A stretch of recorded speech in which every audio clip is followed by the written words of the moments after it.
Bom, a gente vai iniciando aqui a nossa aula. Para quem já me conhece, um prazer revê-los. Para quem ainda não me conhece, meu nome é Rodrigo Souza, sou preparador de goleiros, já estou nessa área aí já há 16 anos. E sou coordenador do curso de preparação de goleiros que a gente tem aí na Unisport, junto com a Unisport, né, já cinco edições já. E vou falar um pouquinho aqui sobre a preparação de goleiro nos níveis desde a base até chegar no profissional. Os desafios que a gente enfrenta, cada fase que a gente enfrenta com cada menino. Só lembrando que assim, eu dividi algumas fases, fase 1, fase 2, fase 3, isso é segundo a minha visão, tá? Eu costumo, para mim, a melhor definição dos treinos e tal, dividir entre fases, certo? Então, vamos dar uma iniciada. Vou iniciar aqui a apresentação, tá certo?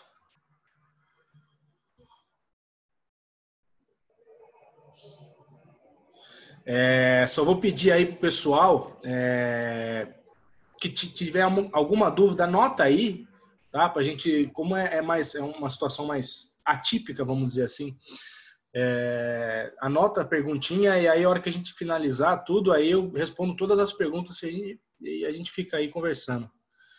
Beleza?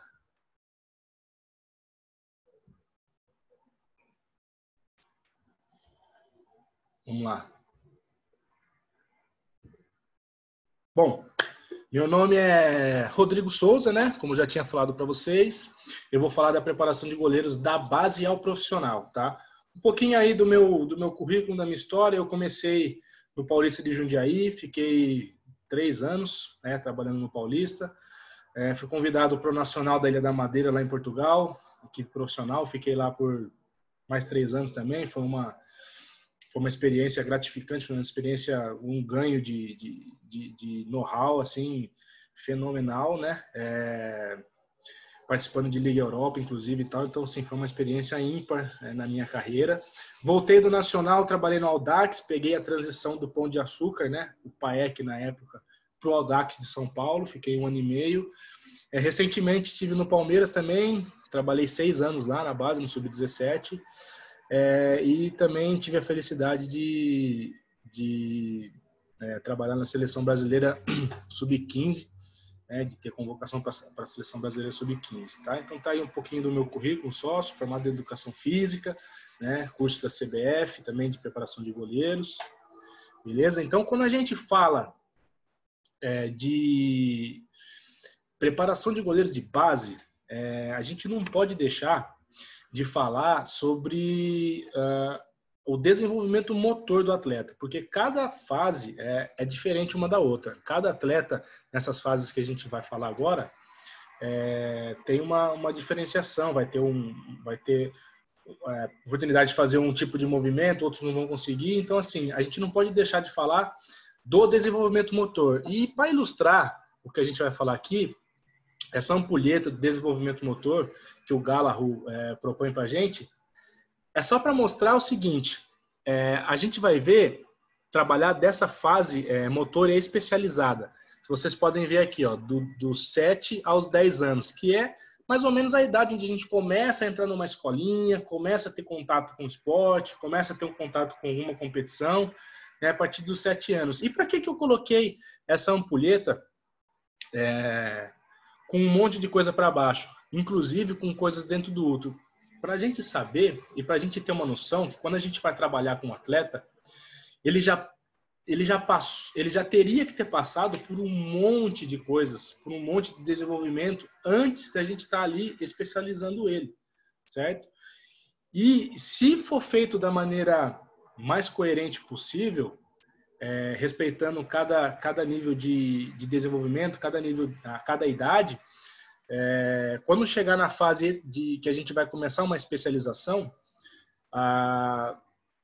vai ser muito mais fácil o aprendizado, né? Porque ele vai se tocar mais rápido nas ordens que a gente vai dar, ele vai perceber melhor o corpo dele, ele vai ter mais noção né, de espaço, de onde ele está.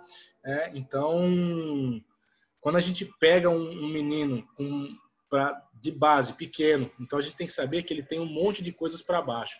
E a gente vai começar a falar dessa fase motora especializada dos 7 aos 10 anos. Então, o que eu chamo, tá, de fase 1. Dos 7 aos 10 anos. Então, o que acontece? Essa fase, ela, na verdade, todas as fases são importantes, mas assim, ela é fundamental porque o menino, a criança, vamos dizer assim, o menino ou a menina, tanto faz, tá? Ele vai estar no início de desenvolvimento motor. Então, os movimentos que ele consegue fazer é um movimento de andar, é um movimento normal, natural, né? De uma criança. Então, assim, é o movimento de andar, é o movimento de pular com as duas pernas, né? Porque pular com uma perna ainda é uma situação ainda um pouco mais complicada. São correr, ele ainda não vai conseguir correr, fazer o movimento certinho de passada, de mãos e tal, mas ele corre do jeito dele e é muito importante a gente respeitar quando a gente tá com algumas crianças nesse nível, respeitar o processo de cada uma. A gente tem que entender que cada uma tem um processo de desenvolvimento. Então, a gente tem que... E quando a gente tem um monte, tipo 10, 15 garotos, a gente tem que ter uma percepção e saber que cada um vai estar num nível ali, né? Então, tomar cuidado com isso. O que a gente... Treinos de alta intensidade. Às vezes a gente mira ou a gente quer estar fazendo uns treinos mirabolantes e tal, mas nessa fase de desenvolvimento, eles não vão aprender muita coisa, né? Eles têm que ter a sensibilidade do gostar de jogar, do gostar de brincar, do gostar de vestir aquela roupa, né? Do gostar de cair atrás da bola. Então, assim, treinos de alta intensidade não vai ser aconselhável, até porque os desenvolvimentos musculares, de articulação, ósseo, ainda estão num processo muito elevado e ativado, então pode causar lesões e pode arrastar isso aí para o resto da vida dele, né? Jogos recreativos, porque a criança, nessa fase, ela vai entender melhor e ela vai participar melhor quando a cobrança não for feita de uma maneira muito profissional, vamos dizer assim. Então, assim, jogos recreativos são a melhor maneira da gente conseguir lidar e propor algumas situações de jogo, de treino para essas crianças e conseguir a atenção delas, né? Até porque, assim, elas não têm uma concentração numa coisa que não vai ser prazerosa para ela. Isso é que é importante, né? Ela não vai ter prazer de estar ali, então ela não vai concentrar em você, ela não vai ouvir o que você está falando. E quando você coloca isso numa maneira mais lúdica, ela com certeza vai focar, né, na brincadeira e também no subconsciente dela vai entender, né, que alguma coisa que você está dizendo ali vai servir para o jogo para ela. Inconscientemente ela vai estar no jogo e ela vai lembrar de uma situação que ela fez uma brincadeira, que ela fez um jogo, que ela fez alguma coisa com que você colocou no treino e é uma coisa que ficou similar. Foi, nossa, isso aconteceu no treino lá, mas também aconteceu no jogo aqui. Então são coisas que a gente pode transferir. E inconsciente ele vai começando a despertar esse tipo de situação, né? É também muito importante como a gente fala dele num concentrado, a gente também não direcionar para o que a gente acha que ele quer, né? Eles têm vontades nessa fase. Então, assim, é muito importante a gente proporcionar para os atletas, vamos dizer assim, para as crianças, eles ainda não são atletas, eles são aspirantes de atletas, jogar em todas as posições. Não é porque você é um treinador de goleiro que você não pode dar um treino para ele e o menino jogar na linha, jogar no ataque, jogar de lateral, ou um atacante jogar no gol uma vez, porque vai que você está querendo que ele jogue no gol, mas ele não quer. Às vezes ele não gosta de tomar bolada, às vezes ele tem medo da bola, e quando a gente vai forçando essa situação em cima da criança, uma situação que a gente pensa, não é uma situação que ela quer, a gente acaba perdendo essa criança pelo medo, né? Exatamente pelo medo.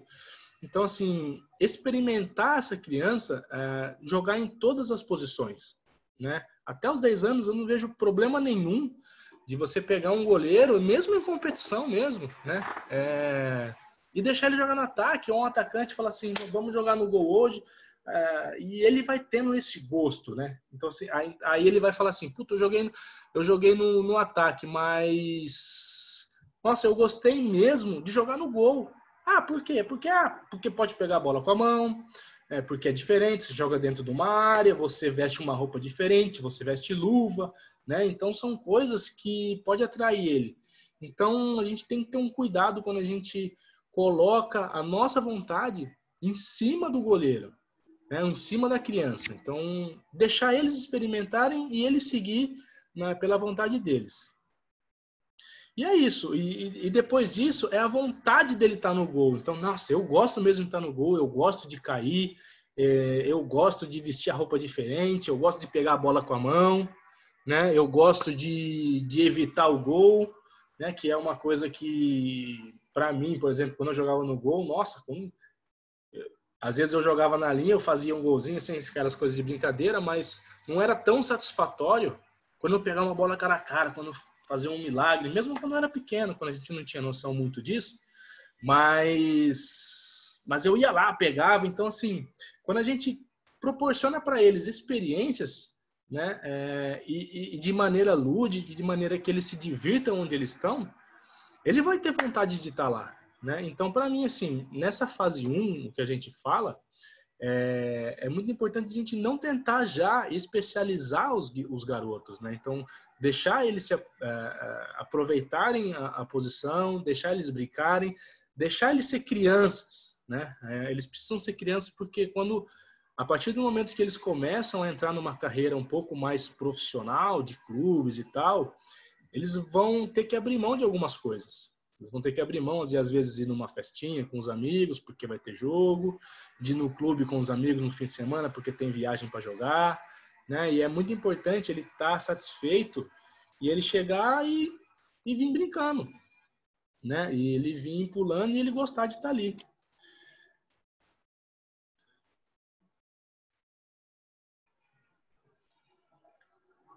A fase 2, o que a gente chama, que eu costumo chamar da fase 2, dos 11 aos 13 anos, tá?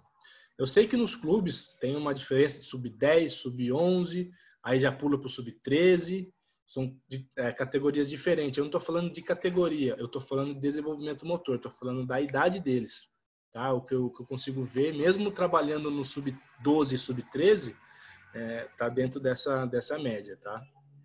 Então, assim, a partir daí, eles começam a ter um pouquinho mais de interesse quando a gente conseguiu a atenção deles na fase 1, quando a gente conseguiu que eles se divertissem, quando a gente conseguiu que eles se descobrissem na posição, aí ele vai ter um pouquinho mais de interesse na prática esportiva por si só, não só brincar, mas interesse no futebol, interesse no basquete, interesse no vôlei, interesse na fase esportiva, na atividade, de estar ali, de querer fazer, né? Quando isso for prazeroso para ele. E essa fase, eu sei que a Gisele deu uma aula de psicologia assim, e a Gisele é fenômeno, então eu não vou entrar muito no mérito da psicologia, mas essa fase que eles, de 11 a 13 anos, eles estão absorvendo muita informação e eles conseguem administrar um pouco mais esse tipo de informação que ele vem recebendo. Então, eles aprendem muito bem, né? Quando a gente consegue colocar as palavras certas, sem muita bronca, da mesma maneira, eles ainda são crianças, eles são nessa fase, pré-adolescentes, vamos dizer assim, mas são crianças ainda, da gente não espantar os meninos. É lógico que tem que ter uma disciplina, mas tomar um pouco de cuidado ainda nessa fase, quando a gente vai dar o treino para eles, certo? Aí eles já começam a ter um pouquinho mais de domínio, de flexibilidade e de ritmo. Então a gente consegue fazer treinos mais coordenativos com eles, tipo colocar escadinhas e fazer os skippings, né? Eles já vão ter um pouquinho mais de noção óculo-motor, então, de ter noção aonde está a bola, para eu esticar a mão e poder segurar ela. A parte técnica em si, ela ainda não vai ser tão importante. É lógico que a gente vai aprimorando ela, mas o ideal é que ele tenha o interesse e ele tenha a noção da visão dele, do óculo motor, vamos dizer assim, de onde a bola está, de eu ir atacar a bola, de eu estar posicionado ali nas 4 linhas dentro da área, de eu estar posicionado dentro do gol e saber o que eu faço ali, né? E saber quais que são as minhas ações, o que eu devo fazer para o time. E isso ainda um pouco dá para fazer de maneira lúdica, lógico, colocando um pouquinho mais de seriedade, mas sem aquela cobrança extrema da perfeição do movimento, né? Quando a gente começa a cobrar muito nessa fase, eles vão errar muito ainda, eles vão errar. E aí a gente começa a cobrar muito deles, não, você tem que fazer, não tem que fazer isso, tem que fazer, tem, vai ficar na cabeça deles e daqui a pouco não vai ter mais, né? Então, a gente tem que ter um pouco ainda de cuidado nessa fase, mas a gente já começa a colocar, quando você for fazer a pegada, por exemplo, a gente vai falar para eles, quando você for fazer a pegada, você tem que colocar as suas mãos assim, entendeu? O cotovelo um pouquinho em V separado do corpo. Quando você receber a bola, você faz esse movimento de recepção, a posição de expectativa, né? A posição de expectativa de joelho dobrado, mão para baixo, mais na pontinha do pé. Vamos dizer assim, que lá eu vou saltar, eu vou pegar a bola para esse lado aqui, eu vou saltar com a perna esquerda. Se eu for saltar para o lado direito, eu vou saltar com a perna direita. Então, esse tipo de coisas a gente já consegue colocar para eles de uma maneira mais tranquila, sem tanta cobrança do movimento perfeito, da técnica perfeita. O interesse deles em fazer, né? Eles vão errar bastante e a gente tem que ter paciência nesse sentido para conseguir conduzir, né, essa fase da melhor maneira possível, certo? E aí a gente começa a colocar um pouquinho também de treino de flexibilidade, né, pra gente, mas sempre com muito cuidado, que eles ainda estão numa fase muito sensível do desenvolvimento deles, de articulações musculares, né, de ósseo, de hormônios, muito hormônio e tal. E eles começam também a desenvolver a força e a velocidade. Vamos desenvolver a força e a velocidade. A gente já pode começar a colocar o início dos treinos de força e velocidade. Quando a gente fala início, a gente fala assim, a gente vai treinar os movimentos nele. Eu acho que mais para a parte dos 13 anos aí, tá? Que a gente pode colocar uma barra sem peso, uma barra ou um cabo de vassoura, alguma coisa, e começar a introduzir alguns movimentos para ele, que lá na frente, quando eles começarem mais velhos, como eles forem maturar um pouquinho mais, né, para eles não sofrerem tanto no aprendizado do movimento. Então, quando a gente passar os movimentos para eles de força, eles vão estar um pouquinho mais preparados e vão fazer isso mais rapidamente. E velocidades, a gente pode fazer treinos de velocidade, mas lembre-se ainda, sempre sem muita intensidade, né? Sem muita intensidade. Então, a velocidade, piquezinhos curtos, até porque hoje o goleiro aumentou, né, o nível que ele percorre dentro do jogo. Antigamente, o goleiro ficava ali parado, né, e ele só fazia alguma ação quando ele era exigido, quando chegava alguma bola, quando ele tinha que fazer alguma defesa, ou quando realmente necessitava dele. Hoje o goleiro faz parte do processo, então hoje os GPS apresentam goleiros andando 3, 4 quilômetros, né, no jogo. Isso é muita coisa, porque ele está sempre em movimento, sempre movimentando, apesar de ser movimentos curtos, apesar de ser movimentos de tiros curtos, ele participa bastante do jogo nesse sentido.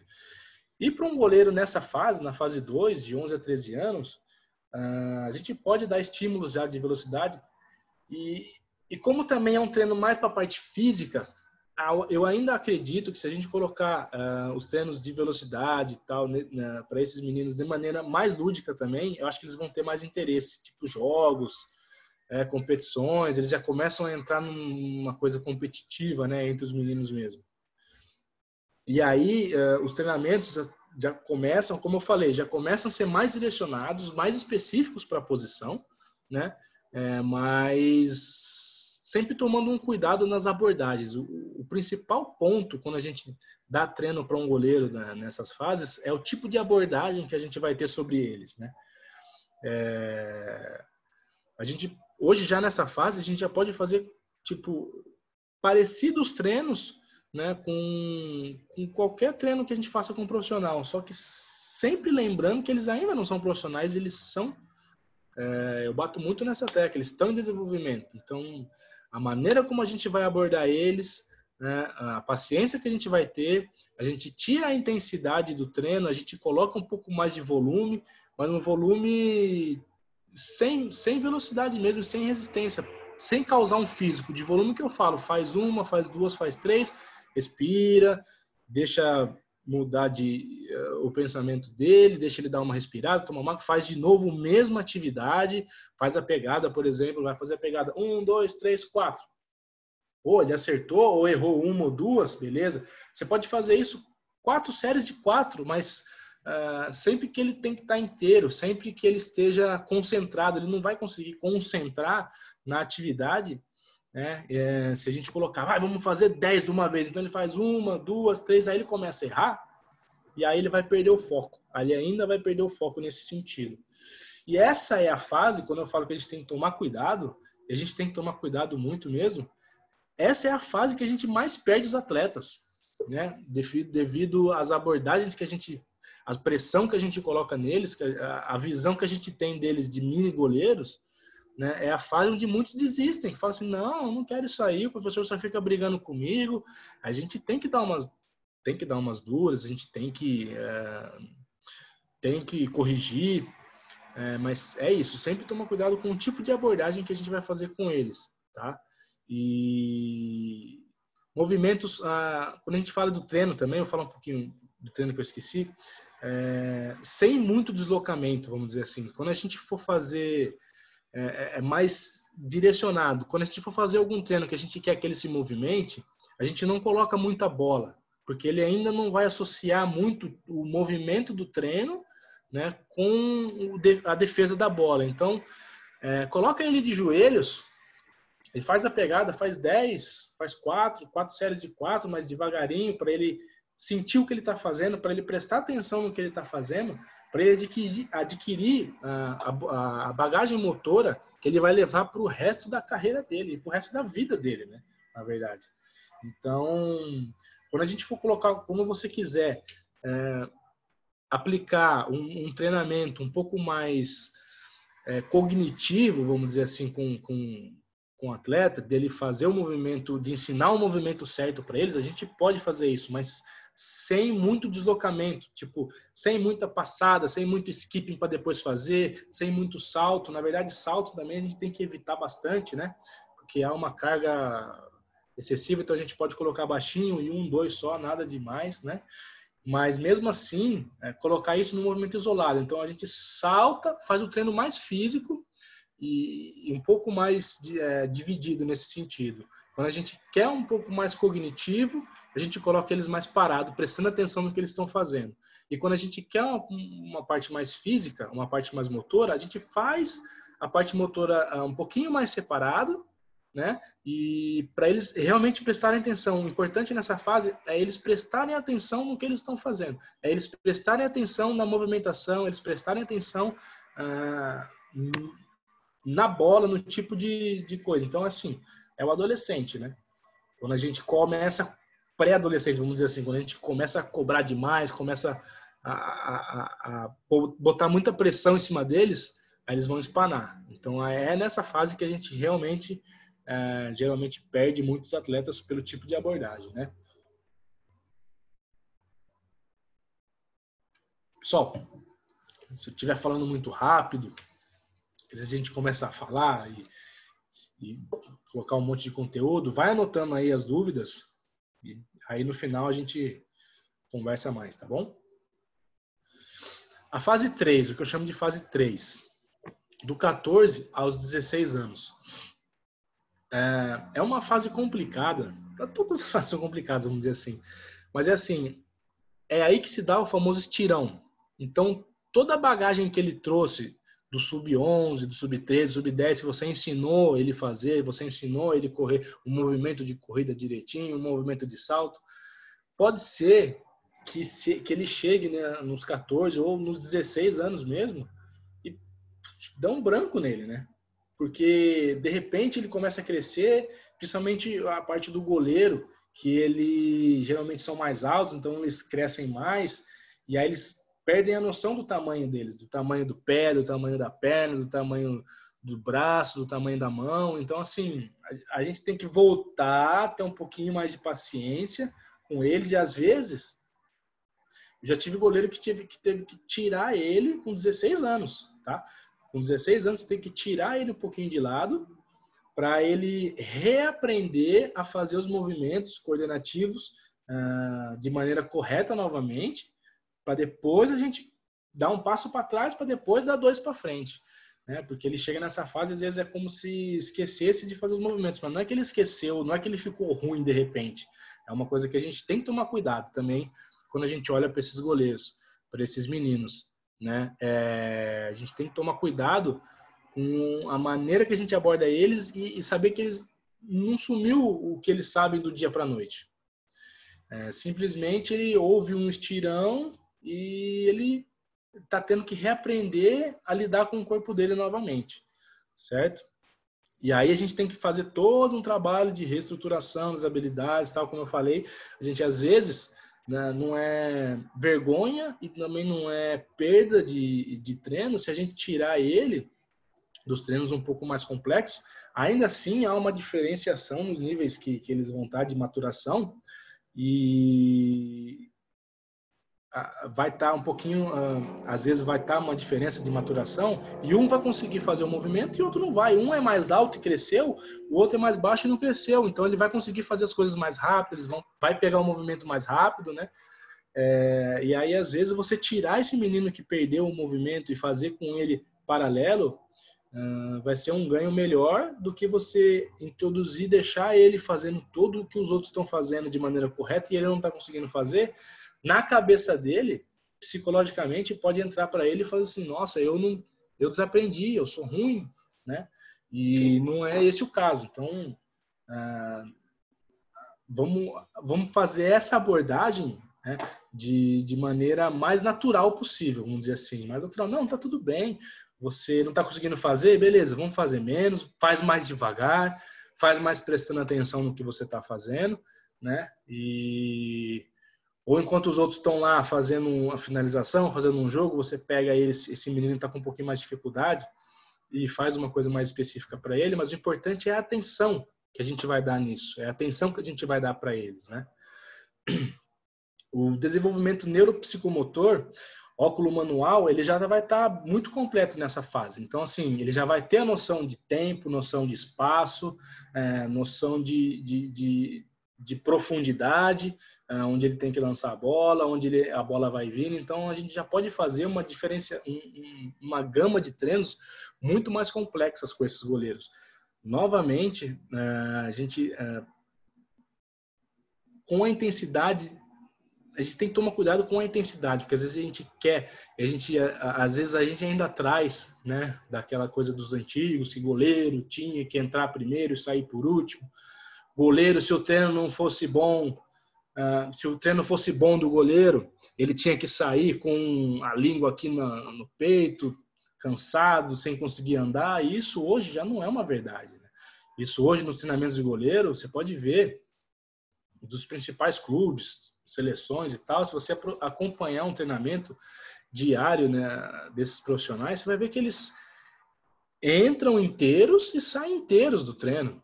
Né? Eles vão sair mais cansados, obviamente, mas eles vão sair inteiros, com capacidade de treinar mais. Esse é que é o ponto. Né? Quando chega num ponto que o menino não consegue mais andar ou não consegue mais se manter a estrutura dele de coluna ereta, ele já não vai conseguir fazer a movimentação, não vai conseguir mais fazer... o cérebro vai mandar a informação e as pernas e os braços não vão reagir.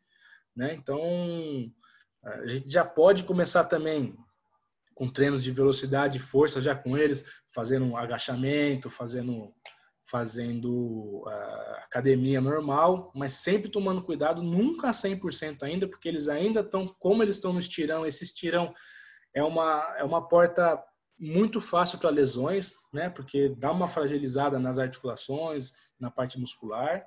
Então, sempre 70%, 80% das capacidades. E eu falo que assim, nem chegar a isso. É mais ensinar movimento. A gente ainda está ensinando movimento, né? E tomar cuidado para a gente ainda não especializar ele por completo. Ele ainda está aspirante a goleiro, né? Ele ainda está aspirante àquela posição, ele ainda está aprendendo, ele está aprendendo um pouco mais como vai ser a vida profissional dele, né? Então, assim, a cobrança que a gente tem neles, a gente já vai cobrar mais, os treinos vão ser muito mais específicos, os treinos vão ser muito mais voltados para a parte cognitiva também, né? A gente já pode colocar muitas situações para eles pensarem, muitas situações para eles tomarem decisão. Eu falo que quando eu vou dar o treino, por exemplo, eu sempre procuro deixar situações para os goleiros em que eles tenham que tomar decisões também, porque o jogo é isso, né? O jogo são várias tomadas de decisões e o goleiro tem que tomar uma decisão de acordo com uma decisão que outra pessoa tomou antes, né?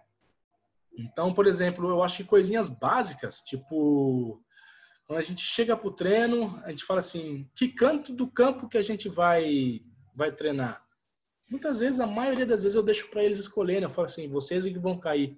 E aí, escolham aí onde que vocês vão colocar, onde vocês vão cair, onde vocês querem colocar. Se eles escolherem uma parte, obviamente que eu vou interferir se eu ver que aquilo vai atrapalhar no meu treino, mas se eles escolherem que está um local que está um pouquinho melhor, que eu escolheria outro, a decisão é deles. Então, a gente tem o treino ali e eles entram em consenso. Então, assim, tomada de decisões de muitas formas a gente pode dar para eles já, deixar um certo tipo de autonomia com eles, né?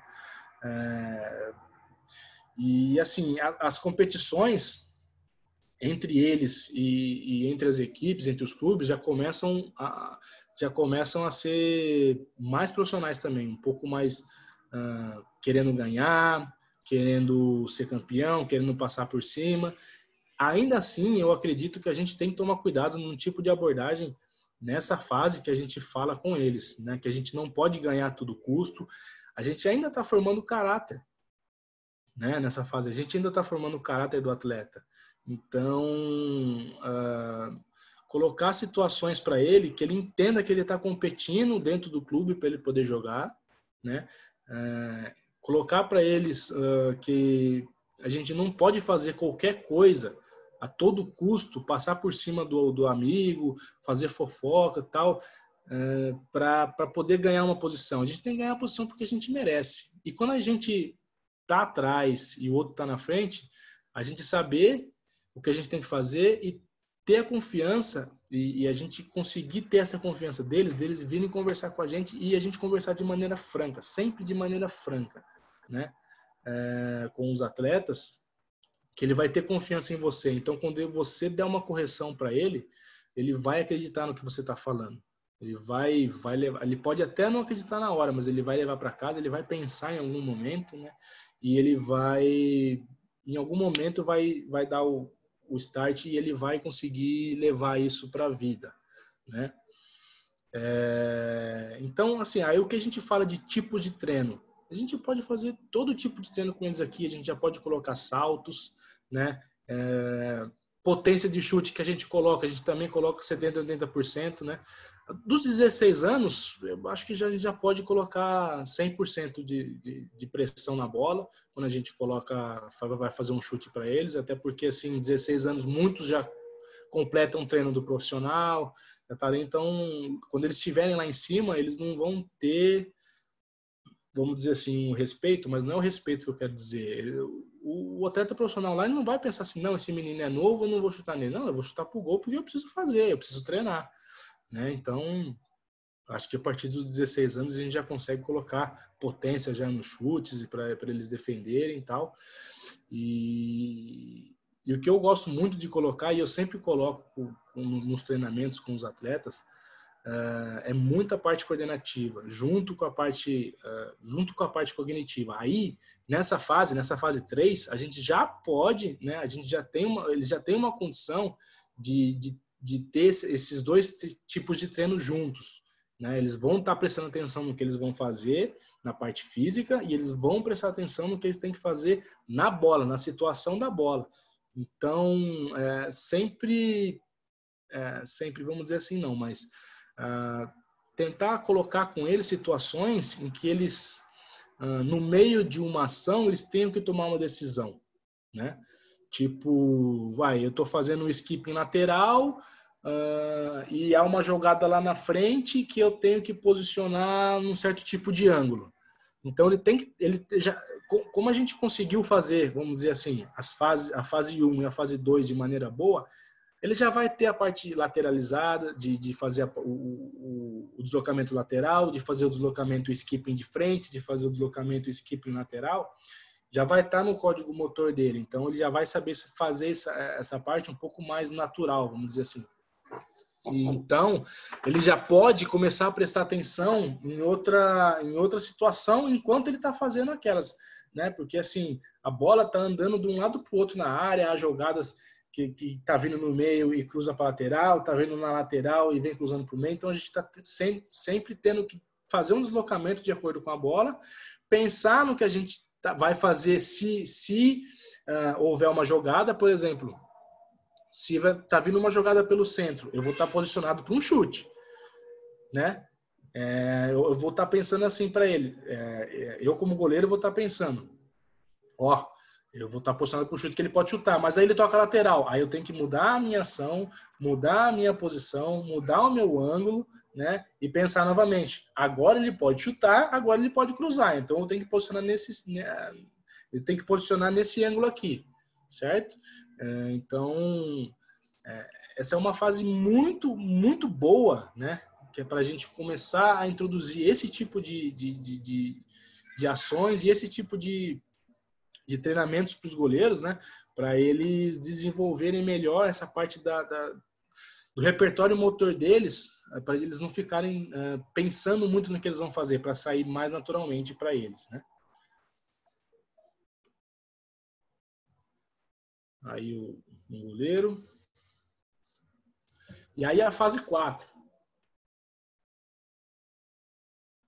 A fase 4 é uma fase bastante complicada, porque eu falo para eles que assim, eles estão começando a virar adultos, mas ainda não são adultos. E eles acham que são adultos, né? E a gente tem que saber que eles também não são crianças. E não lidar com eles, né, nesse sentido de que eles ainda são muito novos, são crianças e tal, né? E o que eu chamo, eles já são pré-profissional, 17, 18 anos, já tem menino de 17 anos jogando Champions, né? Então, assim, é uma fase extremamente competitiva. Quando ele passou essas 3 fases que a gente falou, ele já é uma fase extremamente competitiva. As competições, a gente entra para ganhar, né? Lógico que a formação, o futebol de base tem por formação, tem por, vamos dizer assim, estrutura, a gente fala assim, não, a gente tem que formar, tem, mas a formação, é lógico que se dá muito melhor quando a gente tem vitórias, né? Então, assim, é uma fase muito competitiva, há muitas competições, há uma cobrança muito grande pelo resultado ainda, né? Então, e os treinamentos, quando a gente começa a fazer a parte, ganhar massa, começa a treinar, eles já estão mais fechados, vamos dizer assim, da parte do estirão, eles já não estão crescendo muito e a gente já pode introduzir, se a gente fez uma base boa de movimentos de agachamento, para desenvolvimento de força, aqui nessa fase a gente já começa a colocar os treinos em sua plenitude. Então, assim, tudo que ele pode dar, tudo que ele pode... Opa!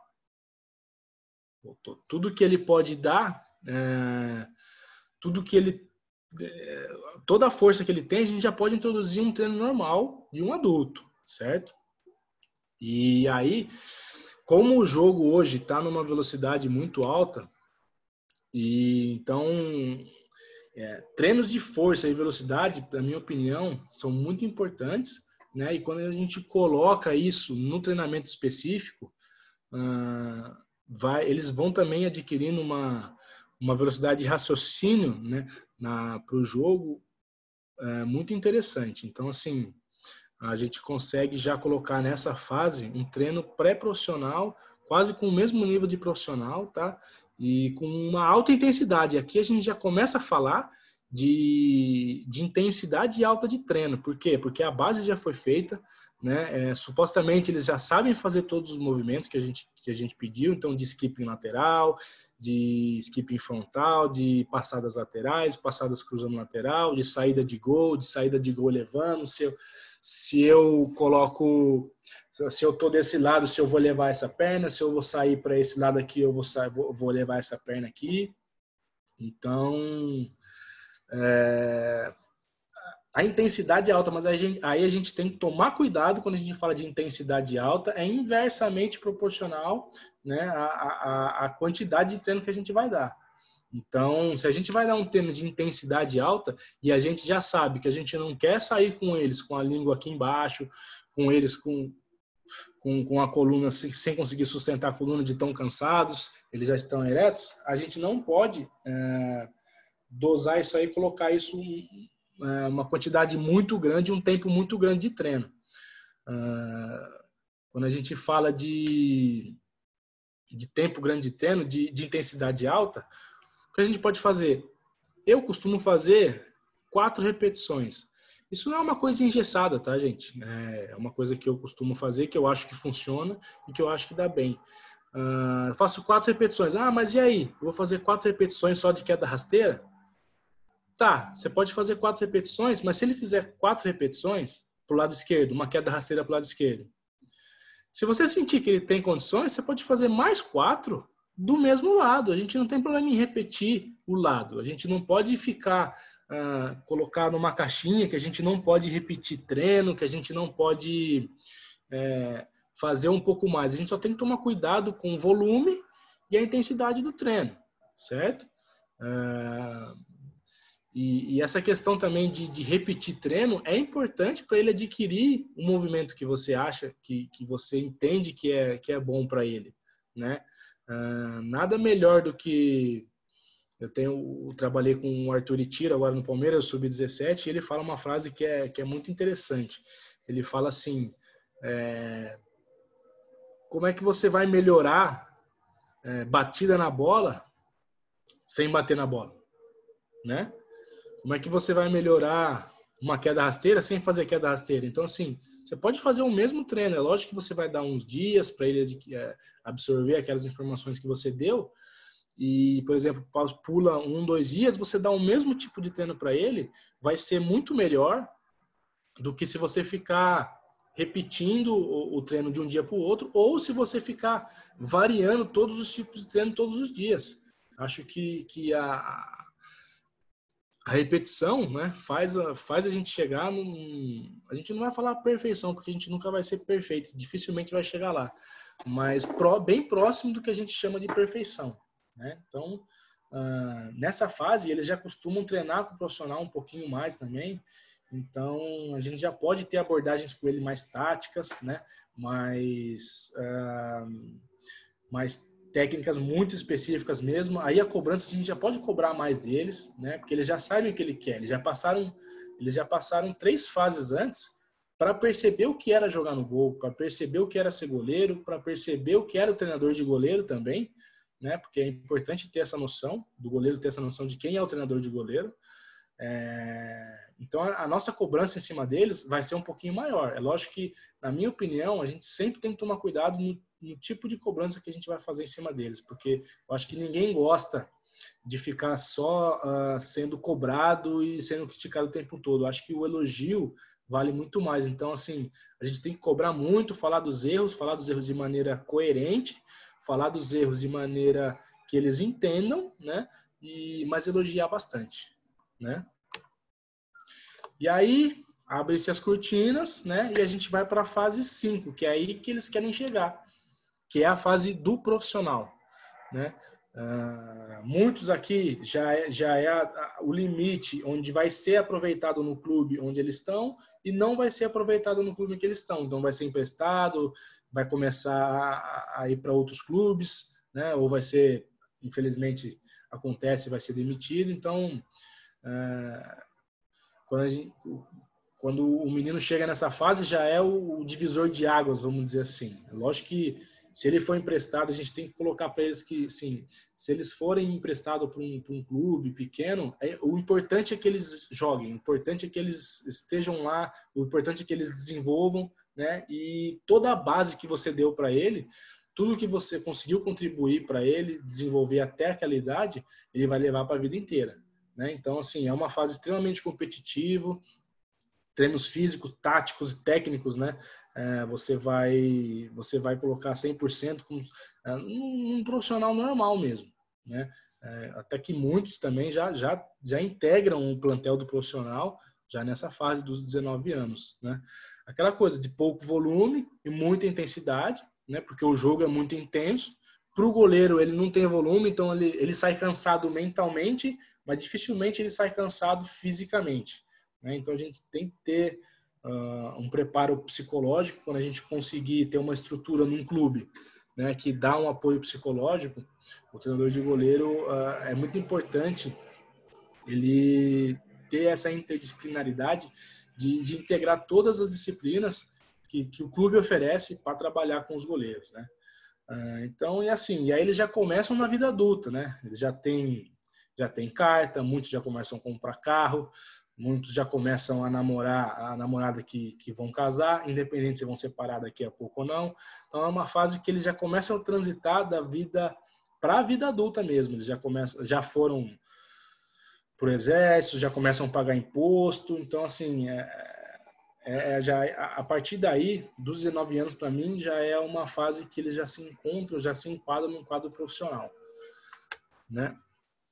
E aí eu escolhi, para fazer parte desse quadro aí, o maior expoente na atualidade, né, do goleiro brasileiro, na minha opinião, que é o Alisson, e representam bem. Eu vou falar um pouquinho do que eu acho do preparador de goleiro, tá? O preparador de goleiros é uma profissão que vem crescendo e vem crescendo muito nos últimos anos dentro do futebol. É uma profissão que está sendo valorizada, que está sendo mais vista, tanto que hoje nós temos muito mais cursos, muito mais conversa sobre isso, né? E então, assim, tentar buscar o tanto de conhecimento que a gente conseguir, entre trocar ideias, conversar com as outras pessoas. Às vezes a gente está num clube grande e tem um treinador de goleiro de um clube pequeno que tem muito a acrescentar para a gente também, quando a gente está num clube grande, porque às vezes daqui a pouco esse cara vai partir para um clube grande e você vai para um clube pequeno e o futebol é desse jeito, né? Então, assim, buscar conhecimento com todos, né? Aproveitar o que todos têm de bom e formar a sua metodologia, isso que é o mais importante. Quando você trabalha dentro de um clube, muitas vezes, hoje o treinador de goleiro, ele é um cargo que está sendo mais fixo, né? E o treinador principal não. O treinador principal, hoje ele tem uma rotatividade maior, vamos dizer assim. Então, é importante e é muito bom que o treinador de goleiro saiba, né, e converse com o treinador, entenda o modo de jogo, o modelo de jogo e de treino, né, que o treinador tem, para poder saber orientar os seus goleiros da melhor maneira possível para eles saberem se desenvolver dentro do modelo que o treinador gosta, né? E a partir daí o treinador tomar as decisões que ele tem que tomar. Hoje, durante o jogo, ele é muito mais um auxiliar técnico do que somente um treinador de goleiro, vamos dizer assim, que fica só focado nas ações do goleiro, né? Hoje, muitas competições, principalmente da CBF, os treinadores de goleiros são permitidos a ficar no banco.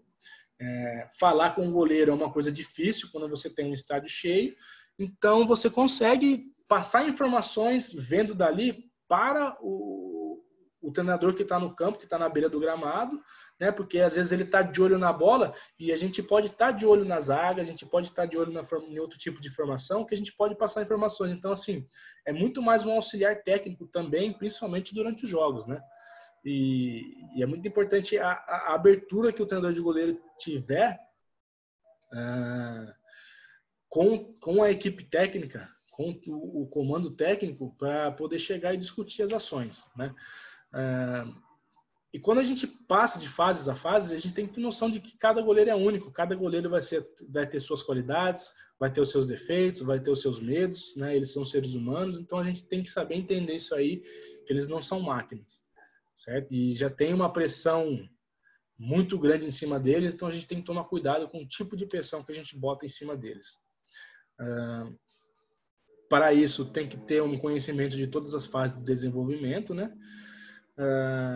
Ele tá lá, a gente tem que ter noção que o treinador de goleiro tá lá para deixar o goleiro bom. Então, às vezes, a gente tem que deixar o nosso ego de lado, né? Porque, principalmente quando a gente pega na fase, a gente vai pegar um goleiro que a gente nunca trabalhou a partir dos 19 anos, ele já tem uma base antes, né? Então, ele já tem outros ensinamentos. Então, às vezes, a gente passa algumas coisas para ele que ele não vai conseguir, né? Porque de primeira, vamos dizer assim. Então,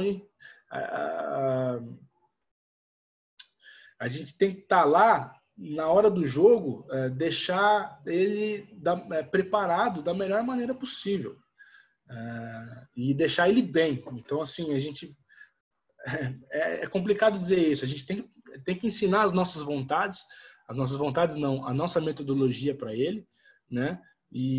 Mas respeitar o que ele tem de bagagem também, né? É isso que eu acho que eu acho muito importante. O treinador de goleiro é o membro da comissão que mais usa a parte física, né? Então é muito importante ter o cuidado da parte física também. Ter boa batida na bola, né? Que é essencial, de preferência com as duas pernas, de direita e de esquerda, né? Porque nem sempre a gente vai ter um auxiliar que um é destro e um é canhoto, que a gente pode fazer as bolas de diferentes lados, de diferentes maneiras. Então, quanto mais a gente conseguir fazer isso, ter a batida boa com as duas pernas, mais, vamos dizer assim, mais eficaz vai ser o nosso treino, tá? E ter resiliência, porque o treinamento de goleiro, ele vem sempre sendo, vamos dizer assim, modificado. A posição de goleiro hoje está modificando, né? O goleiro está sendo integrado no modelo de jogo, e às vezes é uma coisa que a gente vai trabalhar com um treinador que acredita em coisas que a gente não acredita, então a gente tem que saber modificar isso na gente para saber o que é melhor para a equipe, né? Então, resiliência é uma palavra bem importante, certo? Muito obrigado aí para vocês que me ouviram essa hora falar aí, passou rápido já, né? Caramba. E, bom, os meus contatos estão aqui, tá? WhatsApp, e-mail, Instagram, pode entrar em contato que eu vou estar sempre aberto a bater papo, a conversar com todo mundo. Quero dizer para vocês que, infelizmente, esse ano não deu, né, por causa dessa pandemia, mas ano que vem já devemos voltar, né, com o nosso curso presencial da Unisport, né, o circuito de preparadores de goleiro, que a gente já tem 5 edições e tem muitas pessoas formadas aí, muitas pessoas que começando, esse foi o tiro inicial para eles começarem na carreira, que é uma coisa que eu tenho muito orgulho nisso, né? E ano que vem a gente deve ter, se Deus quiser, de novo. E estou com um projeto também com a Unisport de um curso online, né? Infelizmente eu não consegui gravar ainda, né? Mas está praticamente pronto. Então, assim, logo já deve sair uma parte do curso de preparação de goleiro online também. Então, obrigado aí, pessoal que esteve aí me ouvindo nessa hora, meus contatos aí, e vamos ver o que a gente tem de perguntas aqui. Francisco fez o nosso curso, o último curso, se não me engano, da Unisport. Nessa fase, os treinamentos didáticos são mais recreativos do que específicos, até o garoto decidir o que ele realmente seguir. É o que eu acho, né? A gente pode colocar, como eu falei, a gente consegue colocar movimentos e treinamentos mais específicos para ele, da posição, mas eu acho que quando a gente consegue combinar isso ludicamente, ele vai aprender melhor e vai gostar mais da posição e de estar ali no goleiro, de estar ali no gol, no jogo, né? Rodrigo, qual a sua opinião sobre o preparador de goleiros e sua real importância em estar afiliado à ABTG e o trabalho do Palmieri à frente dessa ilibada entidade? Cara, assim, eles estão fazendo um trabalho de formiguinha, né? A gente ainda tem que conquistar muitas coisas e já conquistaram. Como eu falei, o treinador de goleiro, ele está autorizado a ficar no banco de reserva em competições da CBF, foi através de uma ação da ABTG. Né? Então, assim, a gente vem ganhando notoriedade, vem ganhando espaço através deles, né? Agora, a importância de estar afiliado ou não, cara, eu acho que é mais pessoal, né? Se você acha que você pode contribuir e se você acha que você tem... que vai ser importante para você estar junto, cara, legal, eu concordo, eu acho bacana, eu acho que a gente tem que se unir como classe mesmo, né? Agora, se você acha que não tem que estar, não tem que estar, entendeu? É uma coisa muito pessoal, a importância de estar. Mas eles estão fazendo um trabalho muito legal, cara, muito bacana, um trabalho de formiguinha, né? Esse reconhecimento aí esse reconhecimento do treinador de goleiro hoje dentro do futebol. Essa comunicação com o técnico segue uma leitura de jogo idêntica do jogo ou opinar seria atrapalhar o trabalho? Eu acho que, assim, quando a gente tem um diálogo, quando a gente tem um debate, e debate saudável, que eu falo são mostras de ideias, mesmo que sejam diferentes, eu acho que isso nunca é atrapalhar o trabalho. É lógico que tem horas para isso, né? Por exemplo, quando o treinador está ali fazendo um pré-jogo, fazendo um treinamento muito importante, que ele acha importante ali, eu acho que tem momentos que a gente pode conversar sobre tudo. Por exemplo, se no meio da semana houve uma reunião ou como pode dizer, ele abriu um espaço para você falar alguma coisa ou conversar alguma coisa, eu acho que esse é o momento, entendeu? A gente tem que tomar cuidado só com os momentos que a gente fala, mas eu acho que, assim, falar uma coisa diferente, opinar uma coisa diferente, nunca é atrapalhar. Eu acho que é sempre agregar. E, lógico, sempre que eu falo, da maneira como a gente fala, né? Marcelo Barbosa. Acha importante um goleiro que fez grande parte da base do profissional migrar para o campo? Isso vai depender muito, cara, do objetivo que ele tem para a carreira dele, né? A gente já teve goleiros no Palmeiras ali que, por uma questão de estatura, ele era do salão, sempre jogou salão, foi para o campo, mas não conseguiu dar sequência no campo, voltou para o salão e hoje está estourando. Seleção brasileira, tal, tá no Magnus Futebol. Então, assim, se eu acho importante o goleiro fazer a base, vai depender fazer a transição, vai depender do projeto de carreira que ele tem. Há jogadores que têm carreira bem sucedida no futsal, né? E assim como há jogadores que não têm carreira bem sucedida, que infelizmente ficam 2, 3, 4, 5 meses sem receber, dependendo do clube que vai, no campo também, né? Agora, um goleiro que tem a base no salão, eu acho que é muito legal.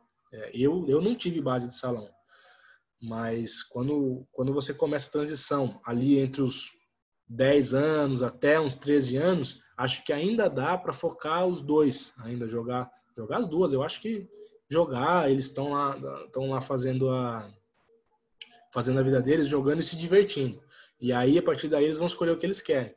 E o salão dá uma base muito legal de noção tática, de noção física, de bolas de enfrentamento, de coragem, né? Só que eu acho que, na minha opinião, a partir dos 14 anos, ele já tem que ter uma escolha. Se ele vai seguir por esse caminho de futsal ou vai ficar na parte mesmo do campo, né? Vamos lá, Luciano. Sou o Lucas Corda, preparador de goleiros do Flamengo de Guarulhos. Tudo bem, Lucas? No que diz respeito ao preparador em diferentes funções, você é adepto do preparador de goleiros aplicar o treino defensivo das bolas paradas? Claro que juntamente ao técnico mas comandar, eu me refiro. Eu já fiz, tá? Mas a minha opinião é que, assim, quem tá ali a gente tá ali para dar um suporte, né? É lógico que se o treinador pedir que a gente dê o treino, a gente tem que ter o conhecimento, tem que ter o conhecimento da maneira dele trabalhar para aplicar esse tipo de treinamento. Mas, assim, eu acho que, principalmente nessa situação de bolas paradas, que é uma situação que define muito o jogo, né, cara? Há muitos jogos que são decididos por bola parada. Eu acho que tem que ser mais responsabilidade do treinador. E a gente está ali para uma base e uma orientação dos goleiros, da parte de zaga e tal, e sempre junto com o treinador. Tomar cuidado que a gente sempre tem que falar a mesma língua que o treinador, né?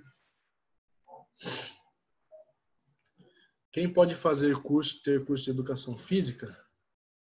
Não precisa ter, não é necessário ter. Né? Tem muitos ainda que não tem lá, que fizeram com a gente, e que tem muitos que fizeram com a gente que estavam em dúvida se queriam seguir essa profissão e que quando fez o curso não é isso mesmo que eu quero e estão correndo atrás e estão virando aí.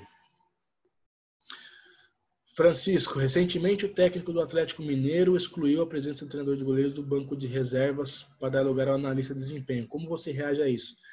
A gente tem que reagir da melhor maneira possível, porque, assim, no final de tudo, quem está dando a cara ali é o treinador, né? Quem a torcida conhece é o treinador. Um ou outro mais fanático vai conhecer o auxiliar técnico direto dele, mas ele tem que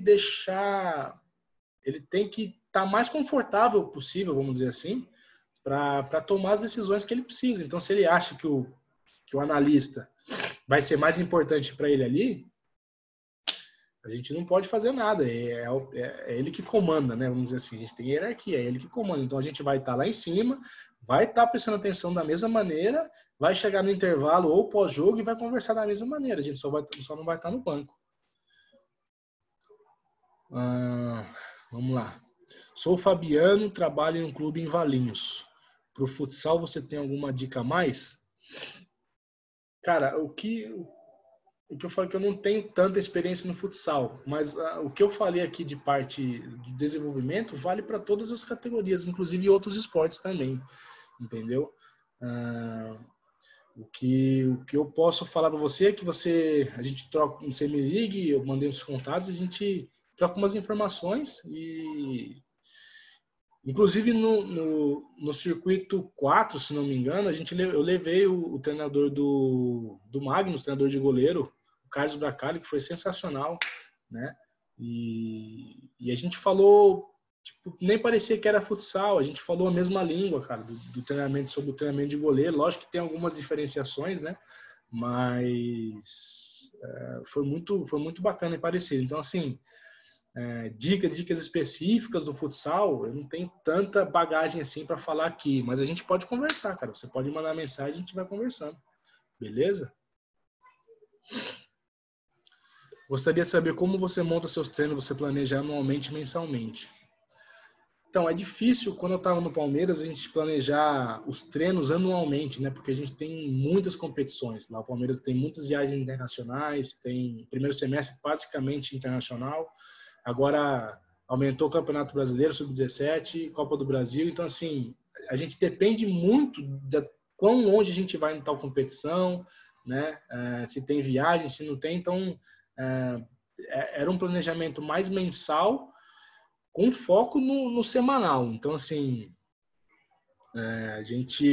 o mensal vai ser assim, vou tentar seguir essa semana tal treino, essa semana vou dar mais foco num treino de força, mais ênfase num treino de velocidade, mais ênfase num treino tal, mas assim, realmente para atuar é durante a semana, porque às vezes acontece que o treinador quer mudar alguma coisa, acontece alguma coisa durante o jogo, e a gente tem jogo de quarta e sábado, quarta e domingo, vamos dizer assim, não dá para a gente seguir exatamente o que a gente quer. É importante a gente ter uma base, mas durante a semana que a gente vai aplicando realmente. Esse exemplo do goleiro de salão seria o Kelvin? É, exatamente o Kelvin. 9'8". Ele treinava junto com o Anderson Silva, que está agora no Atlético Paranaense, né? Passou pelo Palmeiras, esteve comigo na base lá. Um baita goleiro, muito técnico, só que infelizmente não cresceu e hoje está no salão e está fazendo uma campanha, uma carreira excepcional. Pedro, um profissional de educação física que deseja trabalhar na área da preparação de goleiros, como funciona a parte da preparação desse profissional no que diz respeito a estádios em clubes? Vai depender muito de quem estiver no comando no clube, né? A gente no Palmeiras ali, a gente tinha uma porta aberta. Quando a gente fazia o curso, muitos lá fizeram estágio comigo lá, né? Que essa questão de estágio é a questão de você bater na porta na hora certa, tomar cuidado porque às vezes o clube não está numa fase legal no campeonato e tal, e tudo vai ser negado para você, quem é de fora. Então, assim, se o clube tiver numa fase boa, tá, eu acho que vale a pena você ir lá, tentar pegar o contato com alguém e ir fazer o estágio, que vai ser muito válido. Mas o importante é você meter as caras, né? Miltinho, grande parceiro, Miltinho. Na parte psicológica, como treinador de goleiros, deve orientar os goleiros nesse fator psicológico nas fases dos jogos, momento ofensivo e momento defensivo, principalmente nas categorias sub-13 e sub-15. Miltinho também fez o curso nosso aí e ele é uns do que eu falei que estava meio na dúvida e agora gostou, né, e tá experimentando mais e quer seguir nessa carreira. Como a gente deve orientar os goleiros no fator psicológico nos momentos ofensivos e defensivos? É você preparar ele o máximo possível para o que vai acontecer no jogo. Então, você construir treinos que se assemelhem à situação do jogo, né? Nessa parte ofensiva e defensiva. E é lógico que nem sempre você vai conseguir, porque a gente está sozinho, a gente não tem mais jogadores, mas a gente consegue, às vezes, dependendo do tipo de relação que a gente tem com o treinador, pegar alguns jogadores de linha mesmo. Desculpa. Pegar alguns treinadores de linha e fazer um treino, né? E fazer um treino de goleiro, mas com alguns jogadores de linha. Eu acho isso bem legal também, né? E é isso. É importante você deixar eles bem preparados na parte do treino. E quanto mais próximo do jogo você fizer esses treinos, melhor ele vai estar adaptado, né? E passar confiança para eles. Eu acho que o importante é ele sentir que alguém confia nele, entendeu? É você passar que você tá ali para o que deve e você tá junto com ele. Qual o momento de dar a oportunidade a um goleiro que esteja no mesmo nível do titular? Cara, sempre que der, na minha opinião. Isso é uma coisa que eu já briguei com alguns treinadores. Mas sempre que tiver oportunidade, num jogo que não... Difícil falar assim, jogo fraco, né?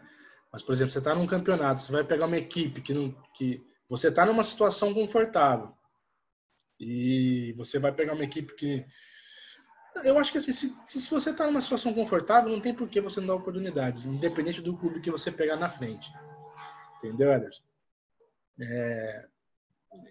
Quando você não tem essa situação, é amistosos, é quando você pega um time que está mais abaixo, que sabe que não vai dar tanto trabalho, para ele começar a se sentir confortável no jogo, né? Porque você sabe que ele está no mesmo nível de treino do titular, mas você não sabe se ele está no mesmo nível de jogo do titular. E isso são coisas que a gente tem que tomar cuidado e prestar atenção. Paulo Freitas, qual a maior diferença entre dar treino para profissionais e para jogadores da base? A maior diferença é o seguinte, quando você está com jogadores da base, você tem que saber que você está desenvolvendo ele, você vai estar dando bagagem para ele levar para a carreira dele e para a vida dele, né? E quando você dá um treino para um profissional, você já sabe que ele já tem bagagem, né? Ele já tem bagagem dele, a experiência de vida dele, a experiência de jogo dele. Então, a gente tem que tomar cuidado de achar o que o nosso está sempre melhor e saber tirar proveito do que ele tem de bom e colocar um pouco do que você acredita junto da sua metodologia para ele conseguir desenvolver mais, né? Essa é a maior diferença. O que você acha de rodízio de goleiros na base? Eu acho que, da mesma maneira que eu falei quando der a oportunidade para um goleiro de reserva ou profissional, eu acho que sempre que dá, sempre que tiver oportunidade, eu acho que tem que jogar os dois. É lógico que sempre um acaba jogando mais que o outro, né? Mas teve um ano, por exemplo, que inclusive o goleiro era o Daniel Fusato, que hoje está na Roma, que eu achava que ele sempre jogava, inclusive nas categorias mais velhas, né? E eu consegui, a gente ia para uma competição em Londrina, perto de Londrina, não lembro agora o nome da cidade, que eu consegui convencer o treinador a não colocar ele e a colocar o reserva, que eu achava que merecia já uma oportunidade, que estava indo muito bem. E foi muito bom, que a gente acabou sendo campeão e ele acabou ganhando de melhor goleiro. Então, assim, a gente tem que ter confiança no que a gente fala, né, para o treinador. E sempre que der, dar uma oportunidade para outra pessoa, para o outro goleiro mostrar o trabalho dele, né? Até para ele saber com ele mesmo, né? E para o goleiro que sempre joga, que é titular, saber que também tem uma sombra, que tem um goleiro ali, né? Que de uma maneira positiva, que é o lugar dele. E sempre conversar de maneira franca, sempre ser aberto e nunca esconder nada dos goleiros, né? E sempre criar uma atmosfera nos treinos de competição saudável entre eles, né?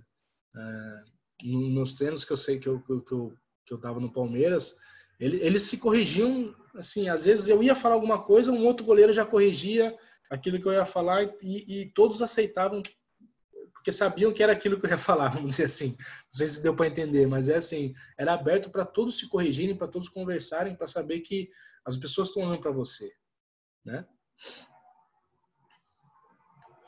Como funciona a rotina de um treinador de goleiro da base?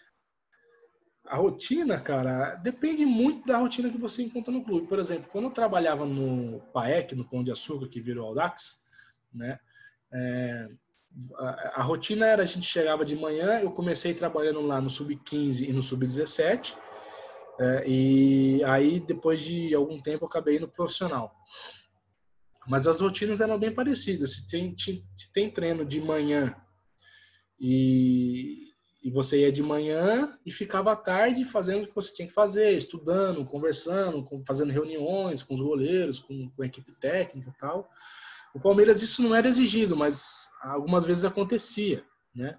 Então o que acontece? A gente treinava sempre de manhã no Sub-17. Então a gente chegava, eu tinha um planejamento junto com a fisiologia, né, de um treinamento específico para os goleiros. Então assim, lógico, assim, eu passava as diretrizes que eu precisava e o Palmeiras dá toda essa estrutura, né, para a gente.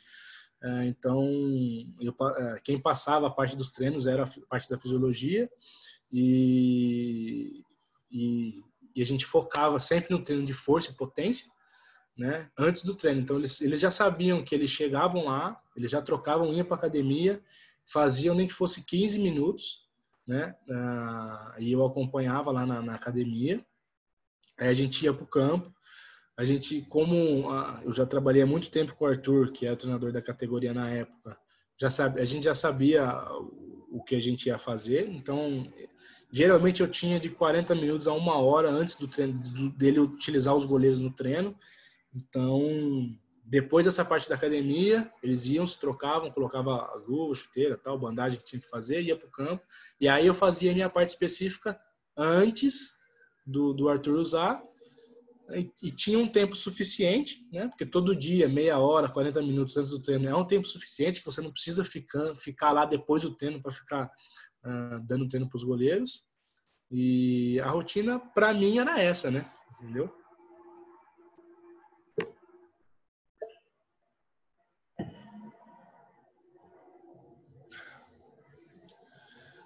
Marco Antônio fez o 4º curso, um abraço aí, o Anderson também, a gente tá sempre conversando, né?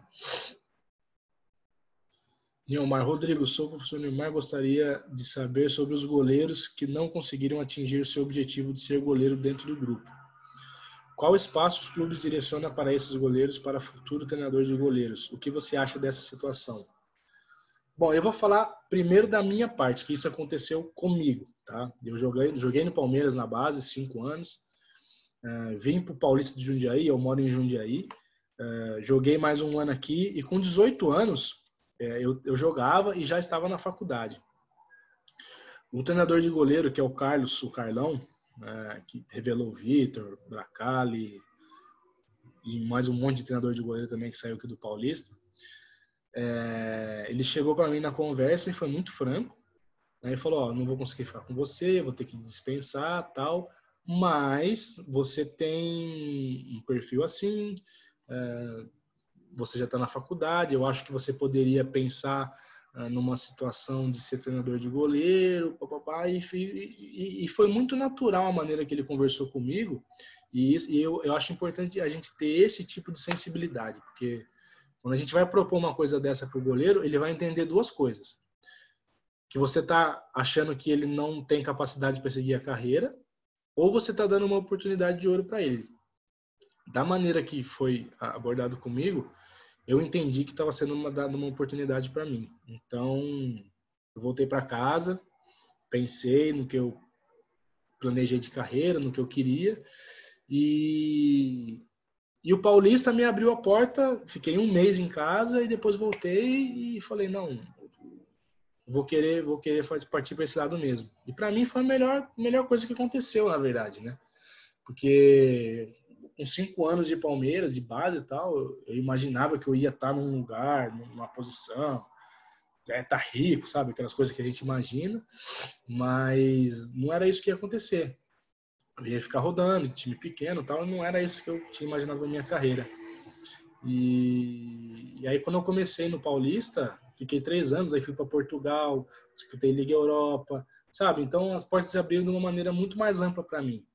Eu acho que depende de quem for fazer essa transição, né, para você, da maneira como for falado para você e da maneira que se você for fazer isso, que você vai abordar o seu atleta para ele não entender que você está acabando com a carreira dele, né, que você acha que ele não presta para ser goleiro. Então, sempre tomar cuidado, mas isso depende muito do clube, cara, da diretoria. Para mim, foi bom e foi feito da melhor maneira possível. Né?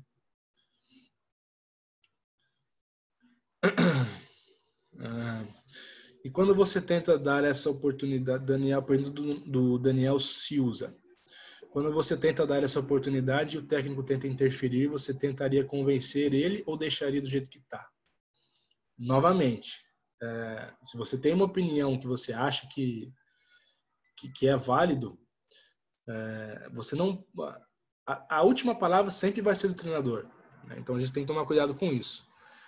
E eu acho que vale a pena insistir, vale a pena você pedir pequenas oportunidades para ele, por exemplo, num coletivo, para mostrar o ponto que você quer, ou num treino reduzido, e aí assim ele vai começar a olhar de maneira diferente, aí vai ter um amistoso, você fala, vamos colocar ele, um pouquinho, nem que for 10 minutos, entendeu? Nesse sentido, eu acho que vale a pena. Se você acha que vale a pena, eu acho que você tem que fazer sim. Sempre tomando cuidado, porque a última palavra é sempre do treinador.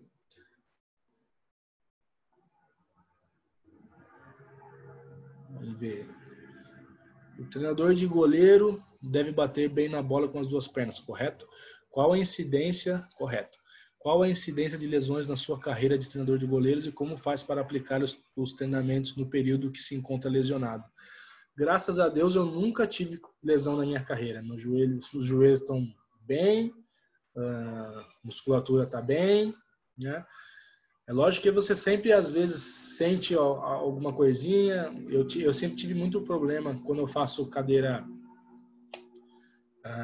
adutora.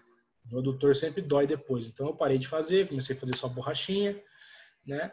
E quando, por exemplo, se eu tenho uma dor em uma perna, na perna direita, eu sou destro, tá? De nascença. Se eu tô com uma dor na perna direita, se ela não me dói para bater na bola, se ela não me dói para apoiar, eu vou usar a perna esquerda para fazer tudo, até a perna direita melhorar, né?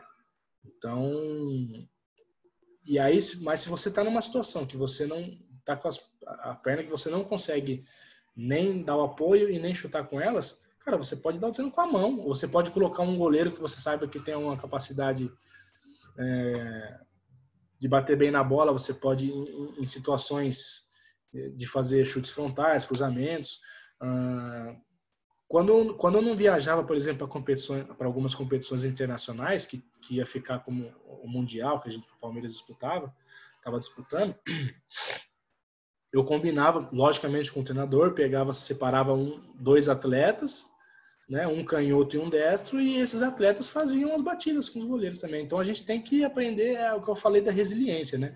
Se a gente não consegue chutar, a gente joga com a mão. Se você acha que vai ficar muito complicado para fazer alguns treinos com a mão, por exemplo, de finalização de frente, de cruzamentos, você pode pedir para outras pessoas, pegar um atleta para fazer ou um goleiro. Não tem, é até um treino pro goleiro, né?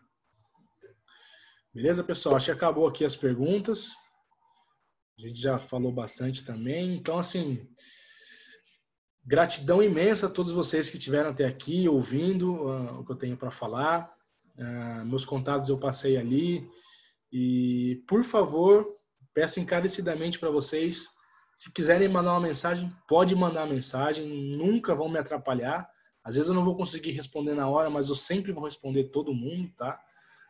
Então, assim, não fiquem pensando que vai atrapalhar, que isso, que aquilo, que eu estou numa posição, que hoje eu estou numa posição aqui palestrando para vocês, mas eu também sou aluno, eu também comecei, hoje eu tenho 16 anos de profissão, mas a gente tem que começar passo a passo. E eu também tenho as pessoas que eu recorro quando eu tenho alguma dúvida, assim, então a gente sempre, vamos dizer assim, entre aspas, enche o saco de alguém. Então, podem me mandar mensagem, a gente conversa, tá? E gratidão imensa a vocês que estiveram até aqui acompanhando, pela força. A gente vai passar por essa situação que está acontecendo, a gente vai passar juntos. Vamos procurar evitar de ficar mandando mensagens negativas para o universo, que isso volta para a gente. Então, assim, vamos tentar encarar da maneira mais positiva possível, da maneira que a gente consegue, né? Mais positiva possível, e que logo isso vai passar e a gente vai dar um jeito, tá bom, galera? Então, assim, vou colocar aqui meu contato de novo. Tá aqui, ó, meu contato de novo, tá bom? Meu WhatsApp, meu e-mail e meu Instagram. O Instagram tá aberto, é só passar lá. Beleza? Então, assim, gratidão novamente. Espero a mensagem de vocês e estamos juntos sempre. Valeu, pessoal. Um grande abraço aí, tá bom?